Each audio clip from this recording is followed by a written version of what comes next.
The body of former Prime Minister Basdeo Panday was led in a military procession through the streets of downtown Port of Spain to the Red House this morning.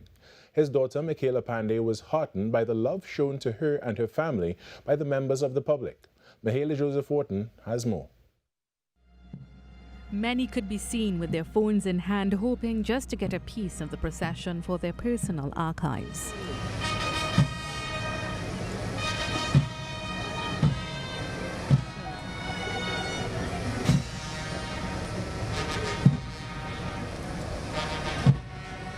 The procession began at 8:45 a.m. from Broadway, Port of Spain, then on to Independence Square South, proceeding west to Abercrombie Street and north to the Red House.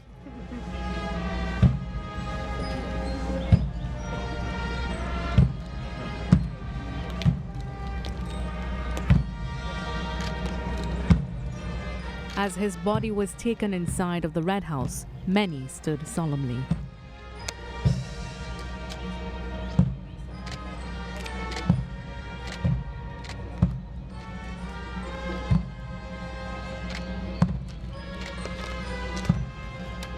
Speaking to the media after viewing her father's body as it lay in state, Mr. Panday's daughter, attorney-at-law Mickela Panday, said her father received the recognition he deserved while he was alive and continues to receive even more in his death.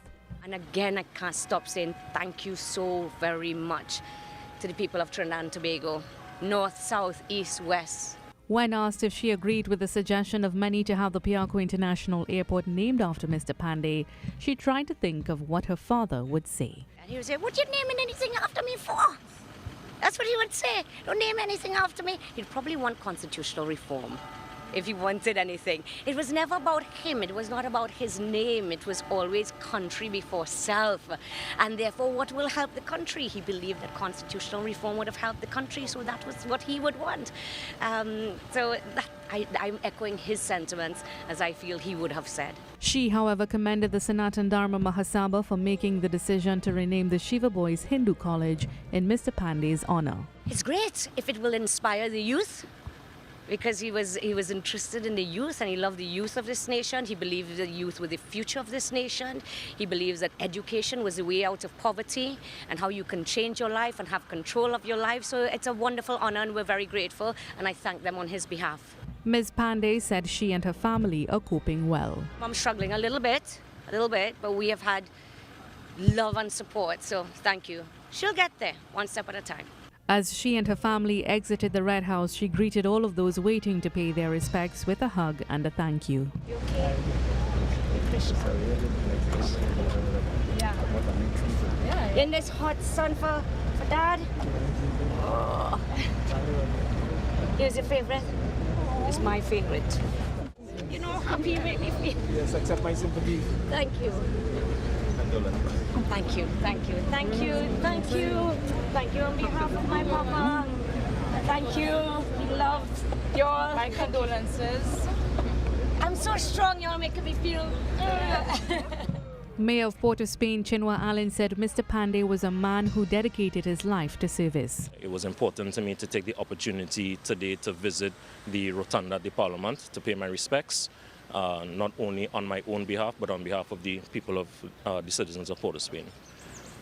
We want to wish God's richest blessings on his family, wish that they could have all of the comfort at this time. We know that the national community is supporting them. Among those paying respects to Mr. Panday was President Christine Kangaloo and her husband, Cohen Garcia, Minister of Foreign and CARICOM Affairs, Amory Brown, and former Government Minister Carlos John. On Monday, January 8, 2024, Mr. Panday's body will lie in honor at the Southern Academy for the Performing Arts from 9 a.m. to 5:30 p.m. Joseph Wharton, TTT News. The United National Congress will get together as a party to decide on ways in which to honor the party's founding father, former Prime Minister Basdeo Panday.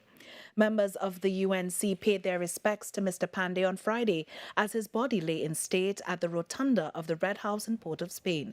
The UNC's political leader says she's seen the commentary in the public domain asking for the Piarco International Airport to be renamed after Mr. Panday.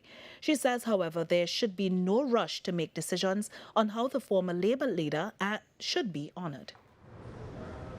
I think none of us should run to say, do this and do that, without first getting the say-so and the permission of the family. I think it's very important for the family. And today, I welcome the decision of the family for the state funeral to be held in South. As you know, Mr. Panday was a son of the soil of the Southland, educated, born, grew in South. So I welcome that. This will be the first time, in fact, we will have a state funeral taking place in South. And of course, the first ever under Hindu rites. Mrs. Prasad Bisessa says she's very grateful for Mr. Panday's influence on her life and has nothing but love, adoration and respect for him. Yet she admits they did not part ways on the best of terms when she took over the helm of the UNC.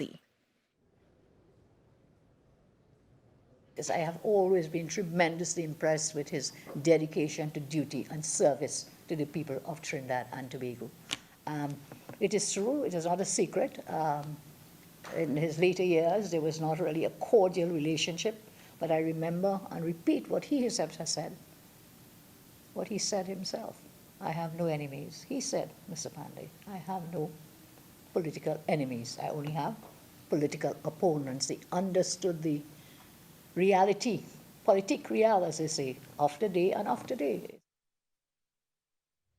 Basdeo Panday deserves to be honored and remembered.